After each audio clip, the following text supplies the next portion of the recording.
दोस्तों आज से लगभग 25 दिन पहले हमने जिन WTC पार्ट 2 फाइनल रिपोर्ट्स को देखकर फैक्ट बेसिस पर वर्ल्ड टेस्ट कॉमेडी वाली वीडियो बनाई थी, उस रिपोर्ट में फाइनल के लिए टॉप पर इंडिया और ऑस्ट्रेलिया के साथ किसी ने न्यूजीलैंड को मेंशन किया था तो किसी ने साउथ अफ्रीका को, जबकि कुछ लोगों ने आउट ऑफ द बॉक्स जाते हुए बांग्लादेश तक को फाइनल का दावेदार बना दिया था। फिर उस सब बखान के बाद हुए 5 टेस्ट, एक श्रीलंका बनाम इंग्लैंड, 2 श्रीलंका बनाम न्यूजीलैंड और 2 बांग्लादेश बनाम इंडिया। ये वो 5 टेस्ट हैं जिन्होंने न सिर्फ वर्ल्ड टेस्ट चैंपियनशिप 2025 फाइनल के समीकरण बदले बल्कि क्रिकेट खेलने का स्टाइल ही बदल करके रख दिया है। श्रीलंका ने सभी एक्सपर्ट्स को चौंकाते हुए एक के बाद एक 3 मैचों में इंग्लैंड और न्यूजीलैंड को ऐसी करारी हारे थमाई कि अब बड़े शेरों से ज्यादा WTC फाइनल में जाने के मुमकिन आसार लंकाई शेरों के ही है। कोच बनते ही जयसूर्या ने ऐसी घुट्टी पिलाई कि हर बैटर चढ़ करके खेल रहा है और हर bowler positive frame of mind के साथ पिच पर कदम रख रहा है। जबकि इन 5 मैचों की दूसरी सीरीज में इंडिया ने अपने इंडिविजुअल रनों से ज्यादा वर्ल्ड टेस्ट चैंपियनशिप के पॉइंट्स को इंपॉर्टेंस देते हुए जीत पर अटैक किया और दोनों टेस्ट जीतकर सीरीज अपने नाम की। लेकिन अब भी सवाल ये है कि फाइनल में कौन जाएगा, क्योंकि अभी 10 टेस्ट सीरीज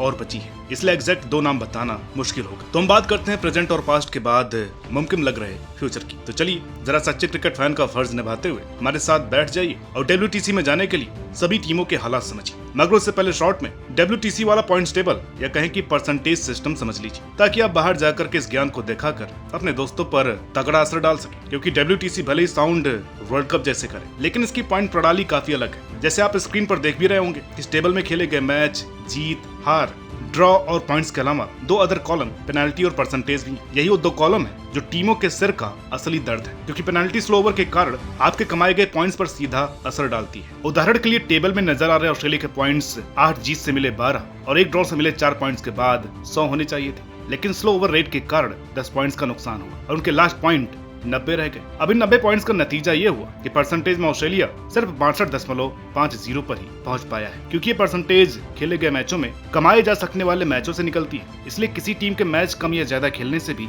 एक फेयर टेबल के थ्रू फाइनलिस्ट डिसाइड हो सकते हैं। अब इस परसेंटेज को समझने का आसान तरीका है न्यूजीलैंड के पॉइंट्स। न्यूजीलैंड ने अभी तक 8 मैच खेले, यानी उनके पास सभी मैच जीतकर 96 पॉइंट्स कमाने का चांस था, लेकिन 5 हारों के बाद मिली सिर्फ 3 जीत से उनके 36 पॉइंट है। अब यहाँ पर नॉर्मल मैथ रूल लगाते हुए 96 में से 36 की परसेंटेज निकालेंगे तो आंसर आएगा 37.50। अब उम्मीद है कि आपको ये टेबल समझ में आई होगी। अब समझते हैं इस टेबल की असली कहानी, टीमों के क्वालिफिकेशन सिनेरियोज। ये फाइनल नहीं आसान, बस इतना समझ लीजिए, एक पॉइंट्स का दरिया है और जीत कर जाना है। तो दोस्तों सिनेरियोज की दरिया में डुबकी सबसे पहले उन टीमों के साथ लगाते हैं जिनका आगे जाना इतना मुश्किल और दूसरी टीमों पर डिपेंडेंट है कि नामुमकिन कह दे तो गलत नहीं होगा। उदाहरण के लिए वेस्टइंडीज ने 4 सीरीज के बाद 20 के अंदर पॉइंट्स कमाए हैं। अब यहाँ से वो घर पर होने वाले 2 मुकाबले बांग्लादेश से और पाकिस्तान में होने वाले दोनों मैच भी जीत जाते हैं, तब भी पहुंचेंगे सिर्फ 59% तक ही, जो कि उनके फाइनल में जाने के लिए काफी नहीं है। बिल्कुल ऐसे ही सिनेरियो बांग्लादेश के, जिनके परसेंटेज पॉइंट अभी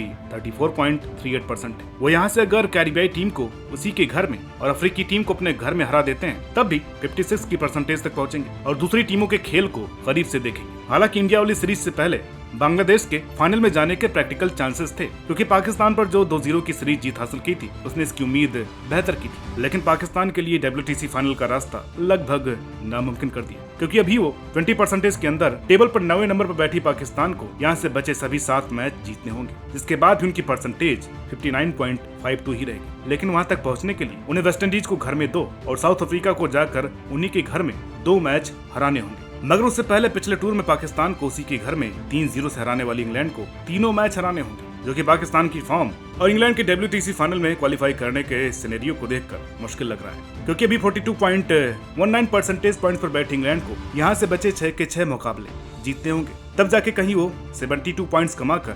57.95% तक पहुंचेंगे और दूसरी टीमों को हसरत भरी निगाहों से देखेंगे, क्योंकि इंग्लैंड के बचे 6 मुकाबले अवे हैं, वो भी 3 पाकिस्तान में और 3 न्यूजीलैंड में। इसलिए उनके चांस भी मुश्किल है फाइनल की दावेदारी की। हालांकि जिसे एक टीम के चांसेस कागज पर सबसे ज्यादा हैं, उसकी फॉर्म बेहद खराब है। जी हाँ, हम बात कर रहे हैं न्यूजीलैंड टीम की, जिन्होंने अभी तक खेले 8 मैचों में सिर्फ 36 पॉइंट्स के साथ 37 समथिंग परसेंटेज बनाई, जिसके चलते उन्हें यहाँ तक क्वालिफाई करने के लिए इंग्लैंड से बचे 3 और इंडिया में बचे 3 मैच जीतने होंगे। 4 मैच भी जीते तभी पहुंचेंगे सिर्फ 50% तक ही। इसलिए हम कह रहे हैं कि पहले WTC के विनर न्यूजीलैंड के चांसेस भी लगभग यहाँ से 0 ही है फाइनल में जाने के। ऊंची नीची है फाइनल की डगरिया, थोड़ी पतली है फॉर्म की नजरिया, जरा जीतते चलो। तो दोस्तों बॉटम में चल रही 5 टीमों के बाद अब बात करते हैं उन 4 टीमों की जिनके फाइनल में जाने के चांसेस काफी ब्राइट है। वो ब्राइट चांसेस जो आज से शायद ठीक 1 महीने पहले कोई भी श्रीलंका के लिए काउंट नहीं करता, क्योंकि 1 दशक से टेस्ट में फिसड्डी चल रही टीम से किसको ही उम्मीद होनी थी। मगर पहले इंग्लैंड को फाइनल टेस्ट और फिर न्यूजीलैंड को एकदम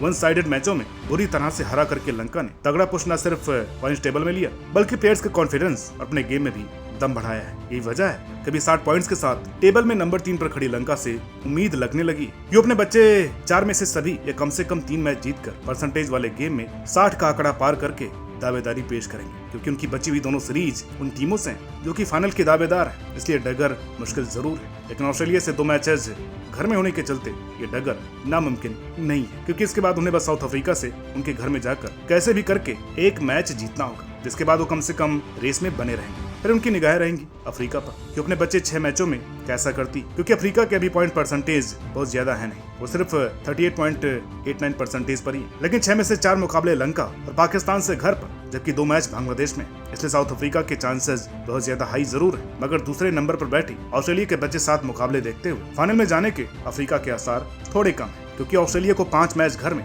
और 2 लंका में खेलने, जहां से वो अगर सिर्फ 5 मैच भी जीत जाती है तभी ऑस्ट्रेलिया के चांसेस 65.79 परसेंटेज के साथ फाइनल में जाने के लिए हाईएस्ट ही होंगे, क्योंकि ऑस्ट्रेलिया के 5 मैचेज इंडिया से ऑस्ट्रेलिया में है। इसलिए इंडिया के फाइनल में जाने के सभी रास्ते, या कहें साउथ अफ्रीका और लंका के फाइनल में भी जाने के सभी रास्ते वहीं से होकर के गुजरते हैं, क्योंकि इंडिया बच्चे 8 मैचों में से अगर 4 जीत और 2 ड्रॉ के साथ 56 पॉइंट हासिल कर लेती है तो हमारी परसेंटेज 67 के आसपास होगी, जिसे सिर्फ साउथ अफ्रीका ही क्रॉस कर सकता है, वो भी सारे मैच जीत कर, जो कि अफ्रीका के लिए इतना आसान नहीं होगा। लेकिन इंडिया अगर ऑस्ट्रेलिया में 2 से ज्यादा मैच सीधे हार गई तो कहानी टेढ़ी भी हो सकती है। बाकी सिनेरियो में लंका के रास्ते काफी हद तक खुल जाएंगे, क्योंकि वो वहां ऑस्ट्रेलिया को 2-0 घर में हराकर और अफ्रीका को उनके घर में 1 मैच हरा करके फाइनलिस्ट बनने की रेस में आगे आ जाएंगे। साफ साफ कहें तो इस साल की WTC टेबल पिछले 2 सालों से काफी अलग है, क्योंकि इस बार दावेदार ज्यादा है, इसलिए इफ्स एंड बट्स का खेल ज्यादा है, वरना पिछले 2 बार से तो 9 महीने पहले ही फाइनलिस्ट मिलते रहे। तो दोस्तों, इस पर आपका क्या कहना है कमेंट करके जरूर बताइएगा। बाकी अगर आपको वीडियो अच्छी लगी हो तो आपको जो भी समझ में आए